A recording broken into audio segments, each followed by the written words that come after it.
అంటే ఇక్కడ ఒక పాయింట్ రేజ్ చేస్తూ ఉన్నారన్న మాలలో ప్రధానంగా ఏం చేస్తూ ఉన్నారంటే నిజంగా కనుక బీజేపీకి ప్రేమ ఉంటే ఇవాళ బీజేపీకి పార్లమెంట్లో అవుట్ రైట్ మెజారిటీ ఉంది. 1/3 తోటి ఏ బిల్లునైనా పాస్ చేసుకునేటువంటి కెపాసిటీ ఉన్నది. వాళ్ళు చేయాలనుకుంటే చేయొచ్చు కూడా. ఇప్పుడు మరి ఈ తీర్పు అనేది కాకుండా ఒక చట్టం చేయడానికి బీజేపీకి వస్తున్నటువంటి ప్రాబ్లం ఏంటి? బీజేపీ ఎందుకు ఆ విధంగా ముందుకు పోలేకపోతా ఉంది? ఒక విషయం మీ దృష్టికి తీసుకొస్తున్నాను నేను. ఎస్సీ వర్గీకరణ చేయడానికి అవకాశం లేదన్న రోజుల్లో కేంద్రంలో ప్రభుత్వం యూపీఏ ప్రభుత్వం కాంగ్రెస్దే ఉండేది. ఓకే, 2004లో వాళ్ళే ఉన్నారు. 2004 2014 మధ్యలో 10 ఏళ్ళు వాళ్ళే ఉన్నారు. మరి వాళ్ళు ఎందుకు చేయలే?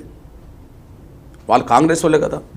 ఇప్పుడు పార్లమెంట్లో బిల్లు పెట్టాలని మాట్లాడే వాళ్ళు, సుప్రీంకోర్టు తీర్పు రాష్ట్రాలకు అధికారం ఉన్నప్పుడు పార్లమెంట్లో బిల్లు పెట్టాలని మాట్లాడే వాళ్ళు, రాష్ట్రాలకు అధికారం లేదు పార్లమెంట్కి అధికారం ఉన్నదని మొదటి తీర్పు వచ్చినప్పుడు మరి పార్లమెంట్లో బిల్లుకి ఎందుకు వీళ్ళు వ్యతిరేకించారు? ఆనాడు పార్లమెంట్లో బిల్లును వ్యతిరేకించింది వీలే కదా. ఇప్పుడు మళ్ళీ పార్లమెంట్లో బిల్లును పెట్టమని అడిగే హక్కు వీళ్ళకి ఎక్కడున్నది? నంబర్ 1. ఓకే, సుప్రీంకోర్టు తీర్పు రాకముందే గౌరవ ప్రధానమంత్రి నరేంద్ర మోడీ గారు మన మీటింగ్కి వచ్చాడు. అవును, గౌరవ నరేంద్ర మోడీ గారు వచ్చిన తర్వాత ఒక మాట చెప్పాడు, మీరు గమనించాలి. తీర్పు వచ్చింది ఎప్పుడు? ఇది మొన్న ఫస్ట్ తీర్పు వచ్చింది 2020 ఆగస్టు 27. అంటే అప్పటి నుంచి సుప్రీంకోర్టులో ఈ కేసు నానుతుంది కదా. విస్తృత రాజ్యాంగ ధర్మాసనం ఏర్పాటు చేయాలని ఉన్నది కదా. మేము వచ్చే సమయానికి విస్తృత రాజ్యాంగ ధర్మాసనం ఏర్పడే సమయం అది. ఏది? సుప్రీంకోర్టులో విస్తృత ధర్మానం ఏర్పాటు చేసే సమయం అది. ప్రధానమంత్రి గారు వచ్చి సుప్రీంకోర్టులో ధర్మాసనం ముందు కేసు రాబోతున్న సమయంలో పార్లమెంట్లో బిల్లు పెడతామని మాటిస్తాడా? కేసు ఎక్కడున్నది? ఎస్సీ వర్గీకరణ సంబంధించిన కేసు ఎక్కడున్నది? సుప్రీంకోర్టులో ఉన్నది. మరి కేసు లేని రోజుల్లో మీరు పార్లమెంట్లో బిల్లు పెట్టలేదు కదా. 2004 2014 మధ్యలో సుప్రీంకోర్టులో కేసు లేదు. ఓకే, పంజాబ్ కేసు ముందు బయటకు వచ్చింది ఎప్పుడు? 2020. అంతేనా?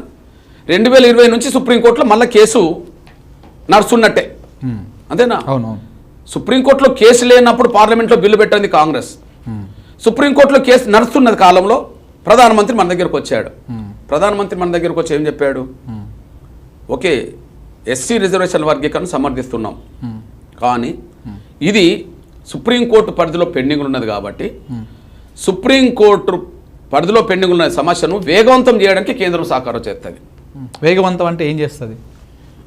రాజ్యాంగ విస్తృత ధర్మాసనం ఏర్పాటు కావడం, ఆ విస్తృత ధర్మాసనం ముందు ఎస్సీ వర్గీకరణ ప్రక్రియ జరిగే విధంగా కేంద్రం సపోర్ట్ చేయడం అంటే అఫిడవిట్ దాఖలు చేయడం. అఫిడవిట్ దాఖలు చేయాలంటే న్యాయ వ్యవస్థ కూర్చోవలసిందే కదా, సొలిసిటర్ జనరల్ కూర్చోవలసిందే కదా, అటార్నీ జనరల్ కూర్చోవలసిందే, న్యాయశాఖ మొత్తం కూర్చోవలసిందే కదా. ఎగ్జాంపుల్, ఇప్పుడు 2004లో ఎస్సీ వర్గీకరణ చేసే అధికారం రాష్ట్రాలకు లేదని తీర్పు వచ్చింది అనుకో, అప్పుడు అధికారంలో కాంగ్రెస్ ఉన్నది కదా, మరి సుప్రీంకోర్టుకు అఫిడవిట్ దాఖలు చేయలేదు కదా.